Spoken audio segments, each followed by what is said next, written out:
নমস্কার বন্ধুরা, তোমরা সকলে কেমন আছো? আশা করি ভালো আছো। আজকে আমরা থ্রাস্টনের বহু উপাদান তত্ত্ব নিয়ে আলোচনা করব।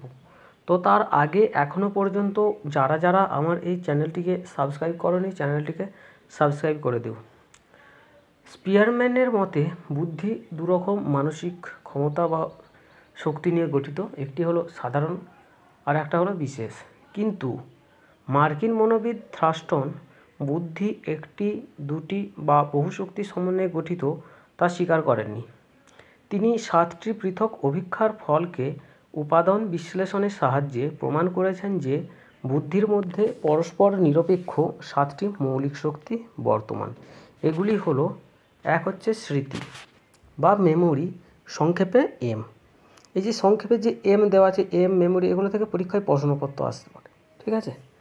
তো স্মৃতি বা মেমোরিকে লিখতে পারা এবং তথ্যগুলি সংরক্ষণ করার ক্ষমতা, এছাড়া শিক্ষণীয় উপকরণকে পুনরুদ্ধার করতে পারার ক্ষমতা।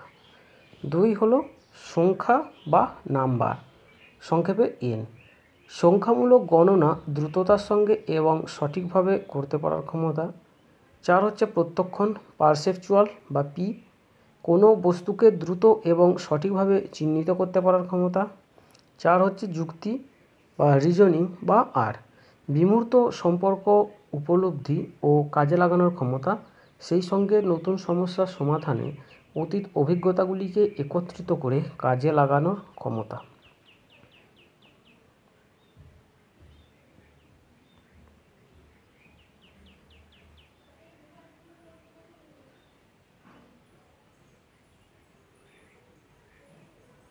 পাঁচ হচ্ছে স্থান প্রত্যক্ষণ বা স্প্যাটিয়াল বা স্থান ভিত্তিতে বস্তুগুলোকে প্রত্যক্ষণ করার ক্ষমতা। 6 হলো ভাষা বা ভার্বাল বা ভি, ভাষামূলক ধারণাগুলি উপলব্ধি ও প্রয়োগ করার ক্ষমতা। আর 7 হচ্ছে শব্দ স্বাচ্ছন্দ্য বা ওয়ার্ড ফ্লুয়েন্সি বা ডব্লু, দ্রুততার সঙ্গে শব্দ চিন্তা করার ক্ষমতা। থ্রাস্টনের মতে যে কোনো মানসিক কাজে উক্ত 7টি মৌলিক ক্ষমতার মধ্যে কয়েকটির প্রয়োজন হয়, আবার অন্য একটি কাজে অন্য কয়েকটির প্রয়োজন হয়। দুটি কাজের মধ্যে সম্পর্ক নির্ভর করে কতকগুলি ক্ষমতা উভয় কাজের ক্ষেত্রে বর্তমান তার উপর। পিএমএ বা প্রাইমারি মেন্টাল এবিলিটি বা গ্রুপ ফ্যাক্টর থিওরি তত্ত্বটির চিত্রকারক দেওয়া হলো। এই যে পিএমের মানে কি, এটা দিতে পরীক্ষায় প্রশ্ন করতে পারে। পিএমএ কি? Primary mental ability. তো এখানে ছবি দেওয়া আছে যে একটা কাজ দেওয়া আছে, এ একটা কাজ, বি একটা কাজ এবং সি একটা কাজ। দেখো এখানে কি আছে, এ এ এই যে পুরোটা হচ্ছে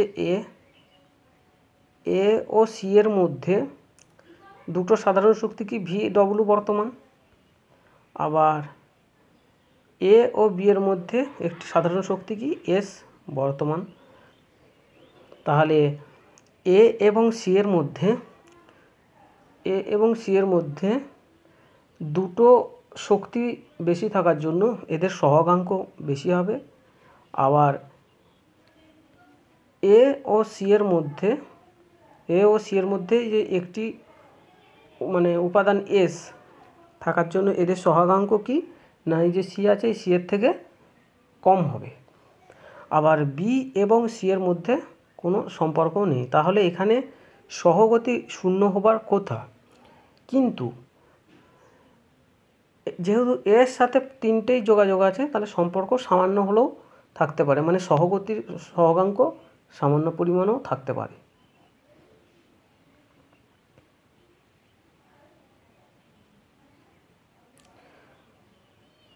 বুদ্ধি অভিক্ষা প্রস্তুতির ক্ষেত্রে থ্রাস্টনের প্রাথমিক শক্তি সম্পর্কিত তত্ত্ব বহু ব্যবহৃত হলেও